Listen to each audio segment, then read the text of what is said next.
Hello everyone, today we're talking about section 12.1, which is our introduction to sequences. This is the first section of chapter 12. Chapter 12 deals with what we call sequences and series.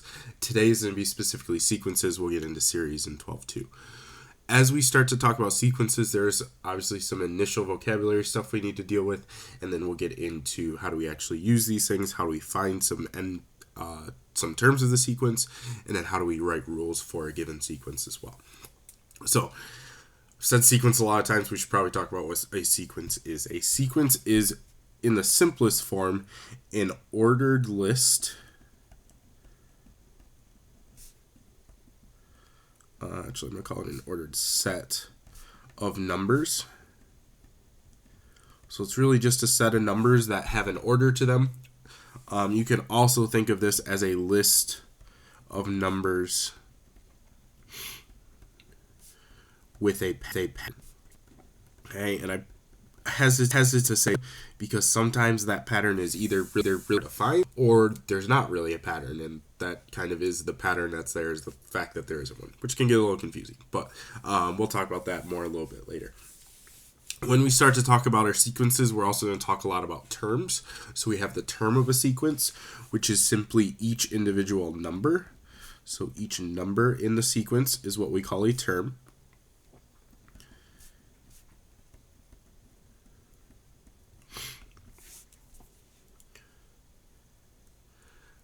Okay, so just kind of each number in the list is called a term. Each term is also given a number, which gets a little bit weird because we just the term and now the term gets a number. The term number is basically the position that it's in. So this is the position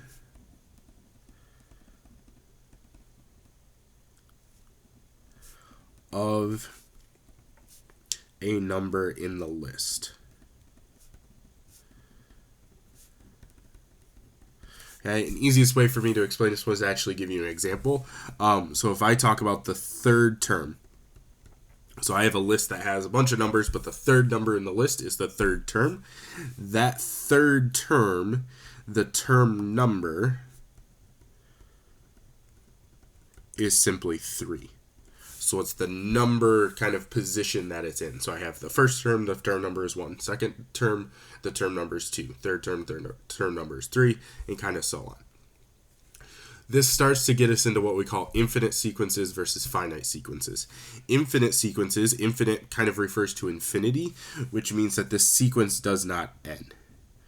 So sequence does not end, meaning that it goes on forever. Okay, I can give you an example of that. Best example is probably our whole numbers. If you just start counting whole numbers, adding 1 every time, you're going to be able to count forever.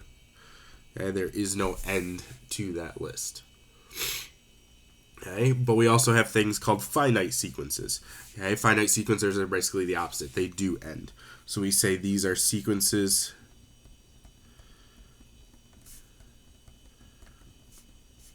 with a limited number of terms. Okay, so for an example, okay, I can still use my whole numbers, but we're going to make it a list. So I'm going to create my kind of set notation, my bracket there. I might have 1, 2, 3, 4, and 5, but then it stops. Okay, if I go back to infinite sequences, I can list the exact same sequence. 1, 2, 3, 4, 5, but the way I indicate that it goes on forever is I put another comma and I put 3 dots at the end. Those 3 dots at the end just kind of indicate that it keeps going and it's going to continue to follow that same pattern. Next thing we need to talk about is kind of the notation that comes along with sequences. This is probably the hardest part of this, is just understanding the notation and what we're actually talking about. When we start to work with sequences, we're not going to use function notation anymore. Function notation was the f of x, kind of using x's and y's and that f of x piece to indicate the patterns and whatnot. Now we're going to start to use subscripts. What I mean by subscripts is they're kind of like exponents, but they're down below. So if you look here, there's an example of one right here. This is what we call a sub 1. Okay, a sub meaning subscript 1. This indicates the first term. So the subscript is actually the term number. So when I say a sub 1, that's the first term. If I want the second term, I change the 1 to a 2, so that's over here, a sub 2. And then I have what we call the nth term. Now the nth term, that n is like a variable. I don't know exactly what term it is. It's just kind of a general, it's some term in the list. So we use the n here, and I write it as a sub n, and I get that n down below. I know it's a little hard to see on their screen, but if you have it printed out, you can see that. So it's an a with a little n below it. Now, because that sequence kind of continues on and on, this does have to be a function. I can only have one number for each term that I have. I can't have two different second terms. Whatever the second number is, it's that number. I can't have two different options there. Excuse me. So for each number n, which is that term number, let's actually put that here. This is term number. It has only one value associated with it, and it's a sub n. Okay, and I just said this little piece here. We read this as a sub n. We always say sub and then whatever's down below. So this is a sub n, and that's going to be the term value that goes with it. So a sub n is the term value. N is simply the term number. Okay, so it's the position where this is the actual number that sits in that position. Okay, and that starts to get a little confusing because we're going to use those in different ways and different types of formulas as we start to go. The one note that I want you to very much focus on for this entire section is the note that I put here, kind of in italics. It says anything written in subscript is notation and does not impact the term values or the sequence. So any that I have down below here, 1, the 2s, anything like that, is just to indicate what term we're talking about. It does not change term values at all. It doesn't change anything along those lines. It is simply notation. Same thing as using an X or a Y or switching them to an M and an N. Those are just notation switches. Okay, and so they mean different things, but that is all just notation. It doesn't change the values at all. So let's actually start to get into some of these. The first thing we need to talk about are our two types of formulas. So we have two types of formulas that we're going to be using. They're what we call recursive formulas and explicit formulas. Those two formula types are going to be very important to kind of distinguish because they kind of tell you how to do them based on which formula you're given. So we're going to start with recursive, figure out that one, and we'll get to explicit in just a little bit. So start with like I said, recursive formulas are a little bit weird. They're going to be a rule, or basically a way to figure out the terms of the sequence, in which one or probably more previous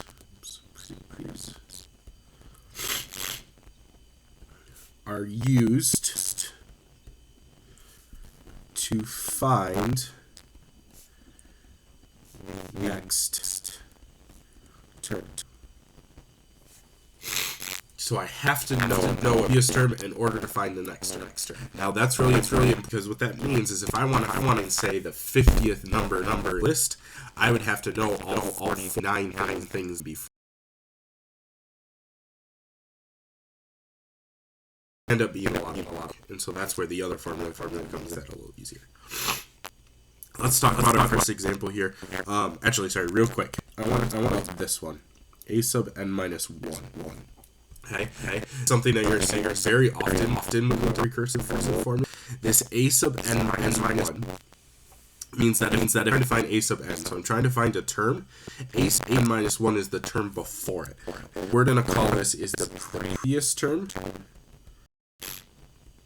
And whenever we're talking about a recursive formula, I need to see something like this. It might be a sub n minus 2, which means I go back 2 terms instead of just 1 term. But I have to have something along those lines.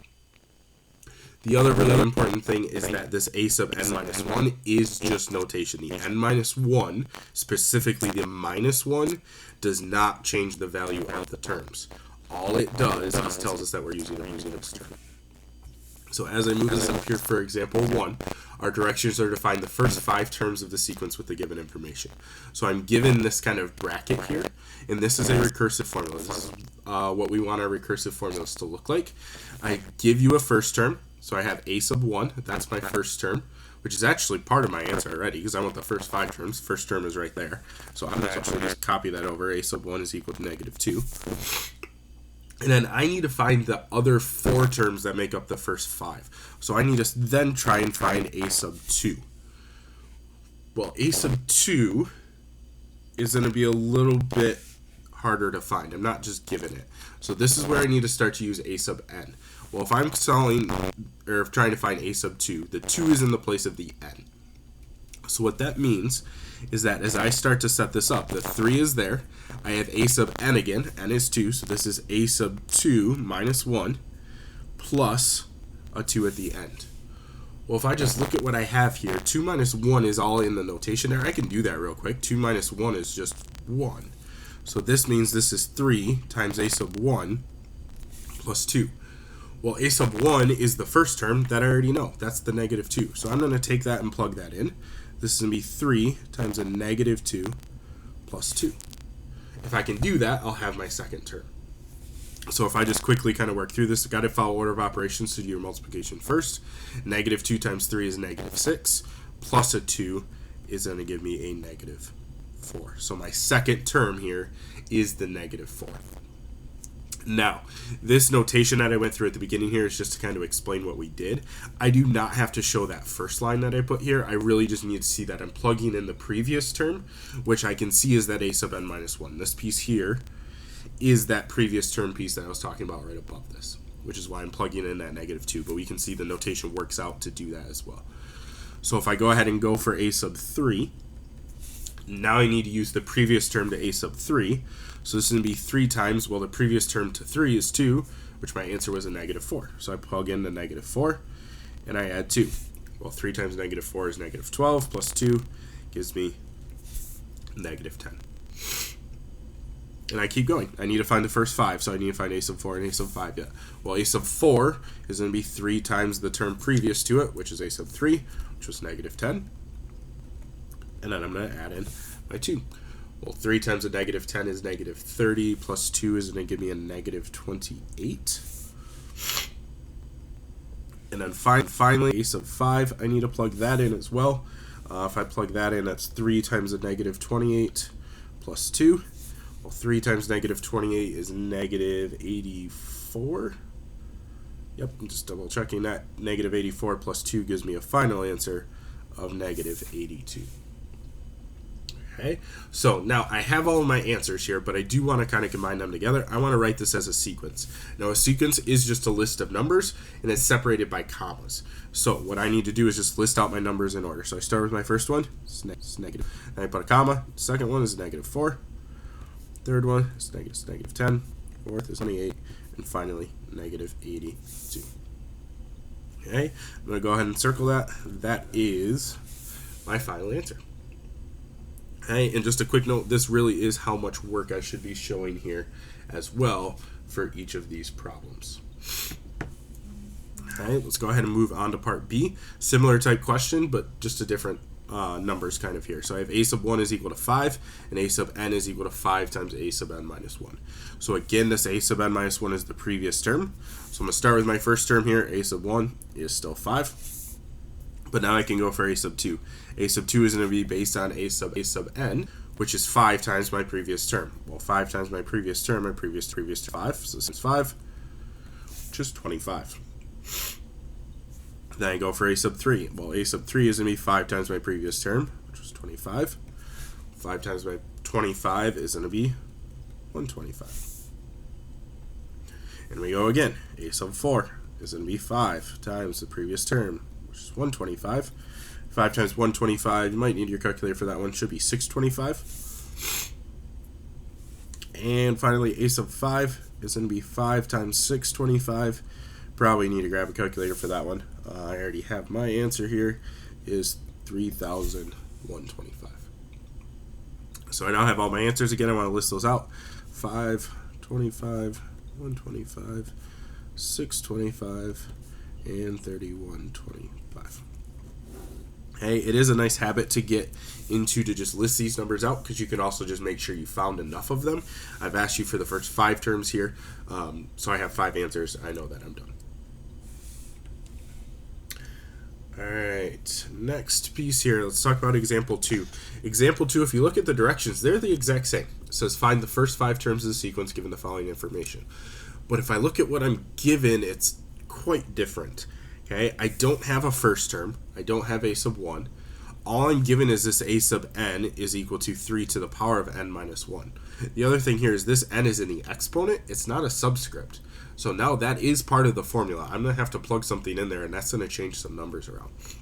So let's start to figure this out. If I want to find my first term, a sub 1, I'm taking and choosing my n value to be 1.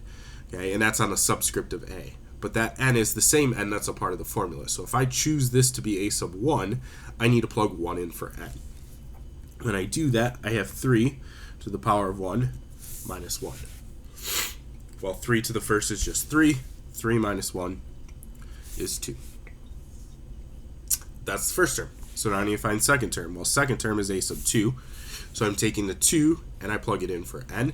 Now, just a quick note here. This 2 that I'm plugging in for n is because I'm finding my second term. It's not because I had 2 for an answer in the first term.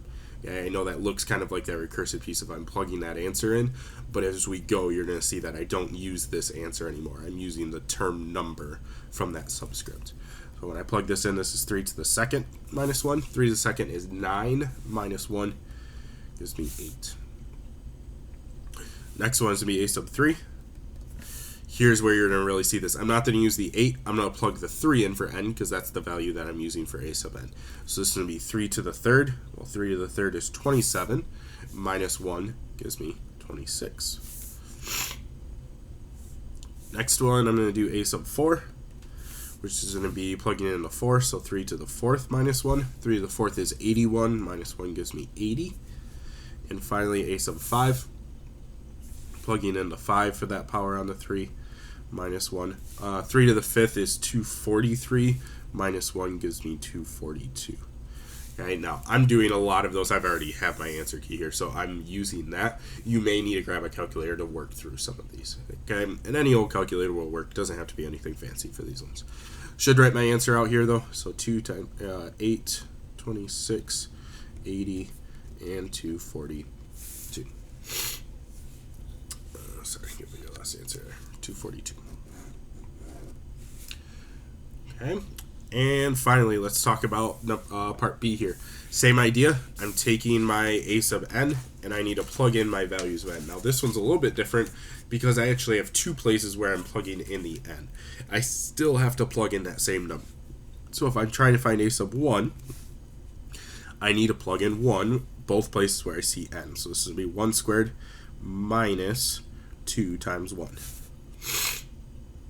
Well, 1 squared is just 1. 2 times a negative 1 is 2, or negative 2 times 1 is negative 2. 1 minus 2 is a negative 1.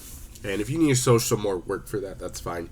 I'm trying to keep this video as short as possible. I know it's already starting to get pretty long. A sub 2, I'm going to plug in a 2. So I'm going to plug in 2 squared minus 2 times 2. Well, 2 squared is 4. 2 times 2 is also 4. 4 minus 4 is 0. And we'll go to the next one. A sub 3 is going to be 3 squared minus 2 times 3. Well, 3 squared is 9. 2 times 3 is 6. 6 minus 9 is 9.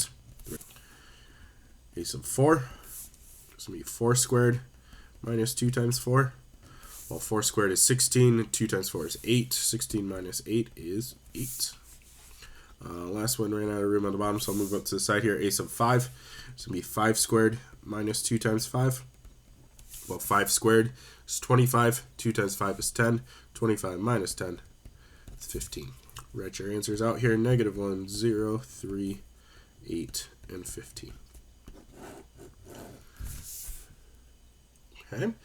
So, what we just did in example 2 was actually our second type of formula here. So let's just be real clear here. Recursive formulas, this is example 1. Okay, example 2 is going to be what we called explicit formulas. Okay, so this is on to the next page here. Example 2 is explicit formulas. Okay, explicit formulas are a little bit different. They are defined, or defines, the nth term, so some term of the sequence,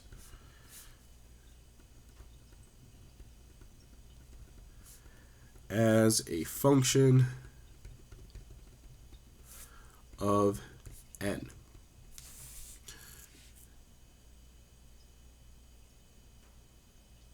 Okay, what that really means is it means that I'm now going to be able to find terms without knowing the previous terms. So we do not need previous terms, which is important because now if I ask you that question that I asked back on the front side, oops, sorry, you couldn't see a bunch of that. What I asked on the front side was, what if we need to find the 50th term? Well, with an explicit formula, you just plug in 50 and you have your answer. It's pretty straightforward. The recursive formula, you had to find all 49 terms before that. So the amount of work that goes into each one can vary quite a bit, just given the information that you have to start with. And so there is kind of advantages to both. If you're finding terms, the explicit form is probably easier. But what we're going to move into now is writing sequences, or rules for sequences. So if I give you a list, how do we create the equation that goes with it? That's usually easier to actually do the recursive. So that's kind of the benefit of recursive, is that tends to actually be a little easier. So as we get into this, just a quick note, make sure that your sequence works for the given term numbers and corresponding terms. Just something that we need to check, make sure that first term matches up as we go through. As we start to talk about our explicit rules or explicit formulas, we're going to be using two patterns, what we called linear and exponential. These are patterns we've talked about already this year. The only difference is we're going to take our equations that we had, which were based on y's and x's, and we're going to change them to n's and a sub n's. So n is going to take the place of x, and a sub n is going to take the place of y. Now, as we start to do this, linear patterns are those constant differences. So we're talking about adding and subtracting patterns. Exponential patterns are based on multiplication and division. So if I have either of those patterns, I can kind of use the formula that corresponds with it. Okay, our formulas here, let's just quickly talk about these. Y equals mx plus b is for linear. M here is what we refer to as slope, but we're going to call it our change here. It's how much we're changing by each time, basically what we're adding or subtracting. B is going to be what we call our starting value. Start value. Okay, and we're going to have the same things for our a's and b's in a times b to the power of x. A, though, is going to be your start value. And b is your change. Okay, and we'll see how that works as we get into our first couple of examples here.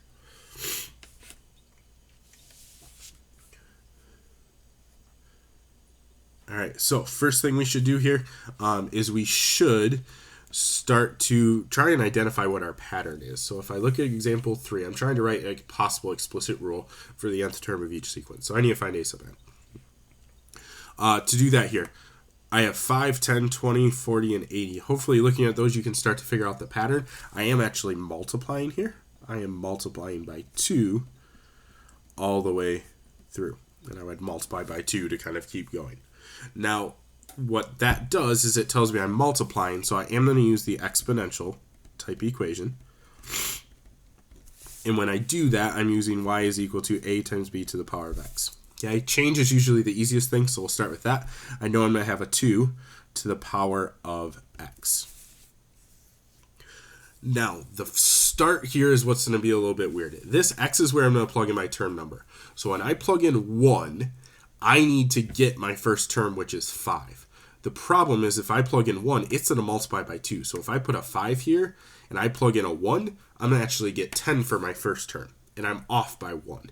And so what I need to do is I actually need to go back one more to figure out what is the 0 term. What's not the first term, but what did we really start with before we even started to see our sequence? Well, to do that, I need to follow the pattern, but I need to do the opposite. So here I'm multiplying by 2. The opposite is to divide by 2. So if I take 5 and divide it by 2, it's 2.5, or I'm going to keep it as the fraction of 5 over 2.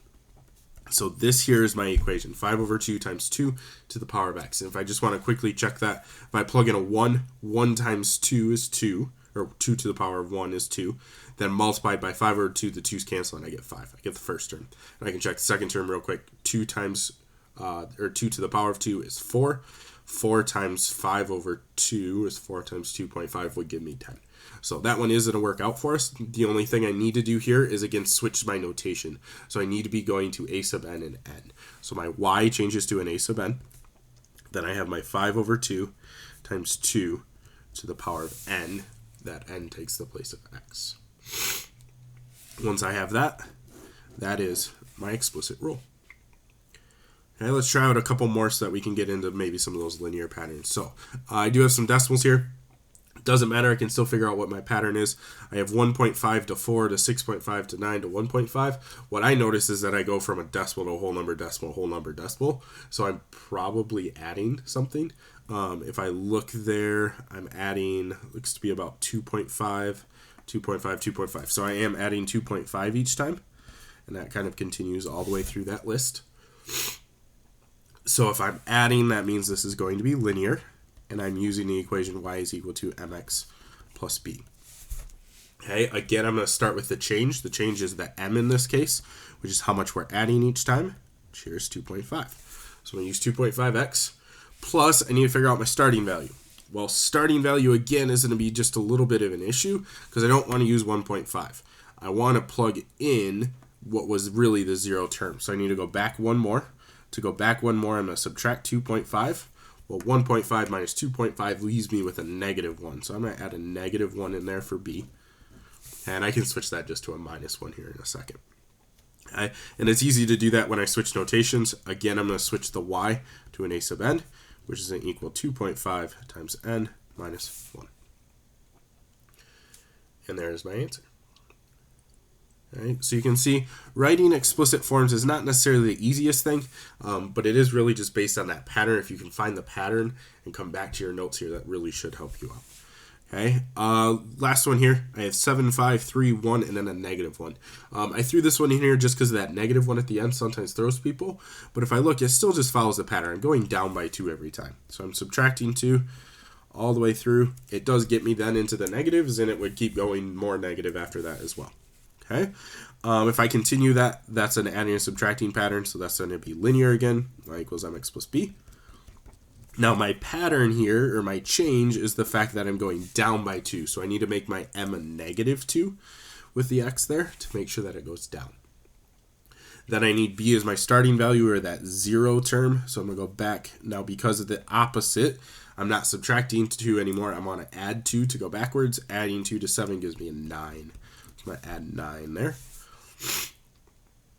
Once I do that, I have everything set up. I can just switch notations. A sub n is equal to a negative 2n plus 9.